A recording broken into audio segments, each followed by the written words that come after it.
আর আমাদের প্রতি জুলুম করা হচ্ছে, অন্যায় করা হচ্ছে। অন্যায় করবেন, জুলুম করবে, তার বিরুদ্ধে বলবো না, এটা হতে পারে না। হঠাৎ করে বলে দিবেন এটা এটা করতে হবে, সব জিনিস সব মানা যায় না। যদি না বলি আমার মধ্যে কোনো প্রসত্তর আমার ইমানই নাই। আমার মুসলমান, আমি একজন। আমার মুসলমানের আমার প্রথম পরিচয় হচ্ছে কোথাও অন্যায় হলে, যেটা হিন্দু হোক আর মুসলমান হোক, তার প্রতিবাদ করতে হবে, এটা আমার বৈশিষ্ট্য। রাজ্যে অনুমতি ছাড়া ধর্মস্থানে মাইক ব্যবহারে আপত্তি। আজ 4 আগস্ট 2026 পশ্চিমবঙ্গের বিভিন্ন জেলায় মন্দির, মসজিদ, চার্চ, গুরুদ্বারা সহ বিভিন্ন এলাকায় বিভিন্ন ধর্মীয় প্রতিনিধিদের সঙ্গে বৈঠকে জানানো হয়েছে ধ্বনি দূষণ নিয়ন্ত্রণ আইন অনুযায়ী অনুমতি ছাড়া বা নির্ধারিত সীমার বাইরে লাউড স্পিকার ব্যবহার করা যাবে না। প্রশাসনের নির্দেশ, অবিলম্বে মন্দির এবং মসজিদ থেকে মাইক খুলে ফেলতে হবে। মন্দির বা মসজিদের বাইরে কোনো রকম মাইক ব্যবহার করা যাবে না। শুধুমাত্র মন্দির ও মসজিদ চত্বরের ভেতরে নির্দিষ্ট মাত্রায় শব্দযোগে মাইক ব্যবহার অনুমতি দেবে প্রশাসন। কারণ আজানটা আজকে দিলেও হবে, কালকে না দিলেও হবে, এরকম ব্যাপার নয়। আজান কিন্তু 24 ঘন্টার মধ্যে 5 বার দিতেই হবে। 5 ওয়াক্ত নামাজ আমাদেরকে পড়তে হবে। এগুলো আমাদের ইমানের সঙ্গে সম্পর্ক, আমাদের জরুরি বিষয়, গুরুত্বপূর্ণ বিষয়। হঠাৎ করে কেউ বলে দিল, এটা একটা সহজ নয় ব্যাপার। তো সেই জন্য আমাদেরকে ভালো করে আপনারা বুঝিয়ে বলুন ইয়ার সিস্টেমটা কি আছে, কোথায় রাখবো মাইকটা, আমরা কতটুকু সাউন্ড দেবো, সেখানে আজান দিব না শুধু নামাজ পড়ার কথা বলছেন আপনারা। না আওয়াজটা যেন বাইরে না বের হয়, এই ক্লিয়ার পরিষ্কার পরিচ্ছন্ন করুন। কোরবানির সময় আমরা পরিষ্কার পরিচ্ছন্ন করাম না, জানাই থেকে আমরা ঢুকে ঢুকে আমরা সে আপনাদেরকে এসে এসে কোষামতি করে পায়ে ধরে আমাদের কোরবানিটা করতে হয়েছে। এদিন রাজ্যের বিভিন্ন জেলার পাশাপাশি বীরভূমের সদাইপুর থানার 4টি অঞ্চলের মন্দির ও মসজিদের পরিচালন কমিটিকে ডেকে পুলিশ প্রশাসন আলোচনার সভা করে। তো বিভিন্ন জায়গায় খোলা যে ওপেন ফোরাম আছে, সেখানে গিয়ে আপনারা অভিযোগ করতে পারেন বা জানাতে পারেন। ঠিক আছে, এইটুকুই অর্ডার আছে, আর কিছু না। এবার যেগুলো অনুষ্ঠান যেগুলো হয়, যেমন সামনে দুর্গাপুজো আছে বা কালী পুজো আছে বা জালসা আছে বা যেই হোক, সেই ব্যাপারে কি অর্ডার হচ্ছে সেই সব ব্যাপারে কোনো অর্ডার আমাদের কাছে নেই, এখনো পর্যন্ত আসেনি। শুধুমাত্র যেখানে যে সব ধর্মীয় স্থানে 12 মাস আউটডোরে মাইক বাজে বা মাইক বা সাউন্ড সিস্টেম বাজে, সেইগুলো ইমিডিয়েট খুলে সেগুলোকে ইনডোরে ব্যবহার করুন। ইনডোরে আপনি বসে বাজান, প্রেয়ার করুন, সব ঠিক আছে, সেটা ইয়ে হবে, কিন্তু আউটডোরে কিছু থাকবে না, সেটা ইমিডিয়েট খুলে নিতে হবে। সেখানে মৌখিকভাবে মাইক নামানোর নির্দেশ দেওয়া হয়, তবে লিখিত নির্দেশিকা না থাকায় এই নির্দেশে মুসলিম ধর্মীয় নেতা আপত্তি জানান। সুতরাং আজকে সেই মসজিদের মাইক আজকে নামানো হবে নিচের তলাতে, এটা কোনো মুসলমানের পক্ষে সম্ভব নয়। যদি আইন থাকে আপনাদেরকে গিয়ে সসম্মানে আপনারা থাকবেন, আপনাদের কোনো ঝগড়া নেই। প্রশাসনের পক্ষ থেকে আপনারা মাইক নামিয়ে দিবেন, আমরা সেটা হয়তো ভিডিও করে রাখবো যে প্রশাসনের পক্ষ থেকে নির্দেশ আছে, ওরা নামিয়ে দিয়েছেন, এটা মানতে বাধ্য। আমরা উপরওয়ালাকেও বলতে পারবো এটা সরকারি নির্দেশ বা দেশের আইন বা প্রশাসনের হস্তক্ষেপ আছেন, তারা করেছে, আমাদেরকে মানতে হয়েছে, এটা কিন্তু আপনাদের করতে হবে।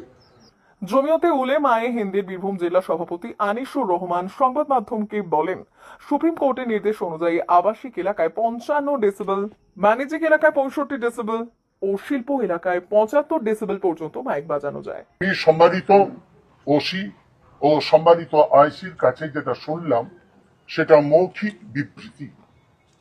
আমি আপনাদেরকে একটা অর্ডার শোনাতে চাচ্ছি, যেটা সুপ্রিম কোর্ট ও হাই কোর্ট 2000 সালে মন্দির, মসজিদ, গির্জা, গুরুদ্বার, এই 4টি ধর্মের যে ধর্মস্থান, উপাসনালয় কেন্দ্রগুলোকে সুপ্রিম কোর্ট ও হাইকোর্ট যে রায় দিয়েছিলেন সেটা হচ্ছে রেসিডেন্সিয়াল এরিয়ায় সেখানে 55 ডেসিমিল সাউন্ড থাকবে, আর কমার্শিয়াল এরিয়ায় 65 ডেসিমিল সাউন্ড থাকবে, আর ইন্ডাস্ট্রিয়াল এরিয়ায় 75 ডেসিমিল থাকবে। এটা সুপ্রিম কোর্ট এবং হাইকোর্টের ঘোষণা, এবং তাদের যে রিট পিটিশন দায়ের হয়েছিল সেই মোতাবিক তারা ফয়সালা দিয়েছিলেন 2000 সালে।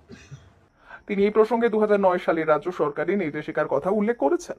29/12/2009 তদানীন্তনকালে পশ্চিমবঙ্গ বামফ্রন্ট সরকার এই আইনটাকে বলবৎ করে যায় যে ধর্মীয় উপাসনালয় গুলোতে 55 ডেসিমিল, 65 ডেসিমিল, 75 ডেসিমিল, সুপ্রিম কোর্টের এই রুলসটাকে তারা ডিএম এর মাধ্যম দিয়ে রাজ্যে সমস্ত জেলায় তারা এই বিজ্ঞপ্তিটা পাঠিয়ে দেয়। এই দিনের সভায় হিন্দু ধর্মীয় প্রতিনিধি সীমিত শব্দে মাইক ব্যবহারের পক্ষে মত দেন। কিন্তু যে সাউন্ডের উপলক্ষে যারা মানুষরা শুনে, যারা একটু ধর্মীয় লাইন যে কোনো অনুষ্ঠানটা কি মানে বুঝায় কি যে ভালোবাসে, যে ধর্মটা সবাই কানে আসছে, সবাই একটু ধর্ম তখন শুনতে পায়। সবাই তো মন্দিরে মসজিদে যেতে পারে না, তার জন্য সেখানে আরতি হয়, সেই আরতিটাও দূর থেকেও শুনে। আবার এবং যে আমাদের আজান, সেটাও দূর থেকে সবাই শুনে। এইখানে বলছি যে ভিতরে মসজিদ আর মাইকটা বাইরে, আর ভিতরে লাগালে সাউন্ড তো সবাই শুনতে পাবে না। এইটুকুই বলার আমার উদ্দেশ্য আর কি। আনিসুর রহমান জানালেন, এলাকায় কখনো মাইক বাজানোকে কেন্দ্র করে কোনো অশান্তি হয়নি, বরং এলাকায় দীর্ঘকাল ধরে সৌহার্দ্যপূর্ণ পরিবেশ বজায় রয়েছে। এ বিষয়ে মৌখিক নির্দেশের পরিবর্তে লিখিত নির্দেশের দাবি জানিয়েছেন মুসলিম ধর্মাবলম্বী মানুষেরা। আচ্ছা, আজকে থানায় এসেছিলেন কেন, কি বিষয়ের উপর আজকে মিটিং? আজকে সদরপুর থানার বড়বাবু ওসি, তিনি সদরপুর থানার অন্তর্ভুক্ত সমস্ত গ্রামের ইমাম, মসজিদ কমিটি তথা পুরোহিত, মন্দিরের পুরোহিত, চার্চের বিশপ আর আপনার গুরুদ্বারা যারা আছেন তাদেরকে আহ্বান করেছিলেন। আমরা এলাম, এসে মাননীয় ওসি, মাননীয় সিআইয়ের মাধ্যম দিয়ে জানতে পারলাম যে মসজিদ ও মন্দিরে ও চার্চ ও গুরুদ্বারা আউটডোর ইনডোরের কথা বললেন। আউটডোরের যে মাইকের মাধ্যম দিয়ে আওয়াজগুলো যায়, সেই মাইকগুলোকে তারা খুলে রাখার কথা জানালেন। এরপরে আমি আমার বিবৃতিতে যেটা জানালাম, সুপ্রিম কোর্টের 2000 সালের একটা ফয়সালা আছে, সেটা হচ্ছে মন্দির, মসজিদ, চার্চ ও গুরুদ্বারায় যে শব্দ সেটা নিয়ন্ত্রণ করেছেন। সেটা বলেছেন রেসিডেন্সিয়াল এরিয়ায় 55 ডেসিমিল মাইক বাজাতে পারবে, আর কমার্শিয়াল এরিয়ায় মসজিদ, মন্দির এই 4টি উপাসনালয় তারা 65 ডেসিমিল বাজাতে পারবে। ইন্ডাস্ট্রিয়াল এরিয়ায় যে উপাসনালয়গুলো আছে সেটা 75 ডেসিমিল বাজাতে পারবে। এটা সুপ্রিম কোর্টে তদানীন্তনকালে 2000 সালে চিফ জাস্টিসের ডিভিশন বেঞ্চ এই ফয়সালা দিয়েছে। 29/12/2009 বামফ্রন্ট সরকার এটাকেই ডিএম এর মাধ্যম দিয়ে সারা বাংলায় এই বিজ্ঞপ্তিটা জারি করেছিলেন, বলেছিলেন তারাও কিন্তু কোথাও মসজিদে, মন্দিরে বা আরো অন্যান্য উপাসনালয়গুলোর মাইক খোলার কথা তখনও বিজ্ঞপ্তি ও সার্কুলার তারাও জারি করেন। আজকে আমি আমার বিবৃতির মাধ্যম দিয়ে মাননীয় ওসি ও মাননীয় সিওর কাছে জানতে চাইলাম যে আপনাদের এই অর্ডারটা কোথা থেকে এসেছে? এটা কি আপনাকে নবান্ন থেকে সিএম দিয়েছেন, না ডিএম দিয়েছেন, না অন্যান্য কোন ন্যায়ালয় দিয়েছেন? তারা বলল না, এটা আমাদের মৌখিকভাবে এটা এসেছে, সেই জন্য আপনাদেরকে এটা আমরা অবগত করালাম।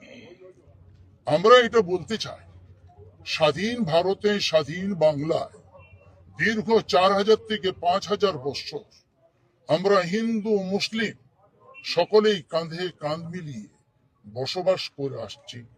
কোথাও পুরোহিতদের সাথে আমাদের সংঘর্ষ বাঁধেনি, কোথাও মন্দির ও মসজিদ কমিটির সাথে আমাদের সংঘর্ষ বাঁধেনি, কোথাও মা, চাচি, খালা, পিসি সবারই সাথে আমাদের সৌহার্দ্যতা ছিল, আছে, আগামীতে থাকার জন্য মহান পরম করুণাময়ের কাছে প্রার্থনা করি।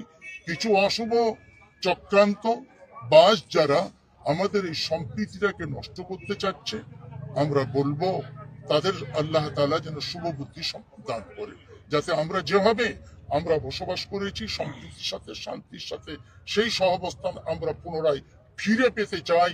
এই সমস্ত কি বলবো, থানা, এই সমস্ত আমাদের যেগুলো প্রশাসনিক আধিকারিক আছে তাদের মাধ্যম দিয়ে যায়। আমাদের যারা পলিটিক্যাল রাজনীতিবিদ আছেন তাদেরকেও বলবো, সবার ঊর্ধ্বে উঠে জাতি, ধর্ম, বর্ণ নির্বিশেষে সকলের সাথে সম্প্রীতির কথা আপনারা মিডিয়া বলুন। আশা রাখি আমাদের পুনর্জন্ম, নয়া জন্ম, তারাও এই শান্তি ও সম্প্রীতির সাথে বসবাস স্থাপন করবে। আমি এই গুটি কয়েক কথা বলে নাম এখানে এবং শেষ পরিচয়। করছি। নাম। আমার নাম আনিসুর রহমান, সভাপতি বীরভূম জেলা জমিয়তুল উলামা হিন্দ। আজকে সদাইপুর থানা ওসি সাহেব প্রত্যেকটি মসজিদ কমিটি এবং মসজিদের ইমাম সাহেবদেরকে ডেকেছিলেন। বিষয়টা হচ্ছে ওনারা বলতে চাইছেন যে আমাদের ওপর থেকে অর্ডার এসছে যে মসজিদের মাইক এবং মন্দিরের মাইক মানে আউটডোর থেকে নামাতে হবে, এই কথাই বললেন। তো আমরা ওনাদেরকে জিজ্ঞেস করলাম এইটা কোথা থেকে এসছে অর্ডারটা, সিএম কাছ থেকে না ডিএম এর কাছ থেকে, এসপি কাছ থেকে।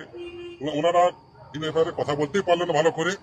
আমাদের পরিষ্কার পরিচ্ছন্ন কথা, এইটা আমাদেরকে টেস্ট করা হচ্ছে এই বিষয়টা নিয়ে, যে এদেরকে মসজিদের মাইক নামাইতে বলি, এরা শুনছে কি না দেখি। কারণ আগামী দিনে এই সরকার ইউসিসি আইন, যেটা অভিন্ন দেওয়ানি আইন, এটা চালু করার এর একটা চক্রান্ত ইচ্ছা আছে। সেই জন্য আমরা এই সদাইপুর থানার মুসলিম সমাজের পক্ষ থেকে এবং হিন্দু ভাইরাও আছেন, চরমভাবে এর নিন্দা জানাচ্ছি। কারণ গান বাজনা থিয়েটার যেখানে বাজে তাদের কথা আসছে না, এখানে মন্দির এবং মসজিদের কথা আসছে, আজানের এবং মন্দিরের ঘন্টা কথা আসছে। সেই জন্য আমরা এটা নিয়ে খুব দুঃখ প্রকাশ করছি, এবং যাতে আমাদের মসজিদের আজান, মন্দিরের ঘন্টা বাজে, আগামী দিনে যেমন আছে সেই রকম চলে, সেই আশা আমরা রাখছি। আপনার নাম এবং পরিচয়। আমার মরণে ইরাজুল হক, বীরভূম জেলা জমিয়তুল উলামা হিন্দের সেক্রেটারি।